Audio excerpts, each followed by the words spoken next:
Building ഇങ്ങട്ടെ അവിടെ ഇപ്പം മാതിരി കച്ചവടം നടക്കണെന്ന് അറിയാമെങ്കിൽ നിങ്ങളെ കീസി കൂടി വന്ന് പോകേണ്ട പൈസയാണ് പോനാ വാങ്ങണത്.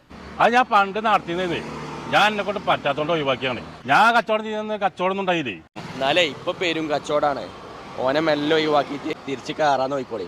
ഞാൻ പറഞ്ഞില്ലാന്ന് വേണ്ട. ആ പൊരിഞ്ഞ കച്ചവടമാണല്ലോ. ആ തരക്കടില്ല, അങ്ങനെ പോണു. നമുക്ക് എഗ്രിമെന്റ് ഒക്കെ പുതുക്കണ്ടേ? എഗ്രിമെന്റ് പുതുക്കാനൊന്നുമില്ല, നാളെ തന്നെ അറിയും. അതിന്റെ സാധനങ്ങളൊക്കെ ഞാൻ വിലക്കെടുത്തോളാം. ഞാൻ തുടങ്ങാൻ പോകുന്ന കച്ചവടം. നിങ്ങൾ എന്ത് വർത്താനായി പറയണത്? എനിക്കിപ്പോ കച്ചവടമൊക്കെ ഒന്ന് ആയി വന്നതുണ്ടായിരുന്നു. ഉച്ചന്റെ വർത്താനം കേൾക്കണ്ട, ഇറങ്ങിക്കോന്ന് പറഞ്ഞാൽ ഇറങ്ങിക്കോ. പടച്ച റബ്ബേ, ഒരു മനുഷ്യന്മാരും ഇതിലേക്ക് വരുന്നില്ലല്ലോ റബ്ബേ, എന്താ ചെയ്യാ? പോയിച്ചേ കുഞ്ഞാണിയെ, അല്ലെങ്കിൽ ജന കച്ചവടം നടത്തിക്കേ. അയ്യോ വേണ്ട, എനിക്ക് അപ്പുറത്തെ ഒരു ബിൽഡിംഗ് ശരിയായിട്ടുണ്ട്, ഞാൻ അവിടെ തുടങ്ങിക്കോളാം കേട്ടോ. ഈ ഒറ്റക്കണ്ട വലത്തിക്കളാം.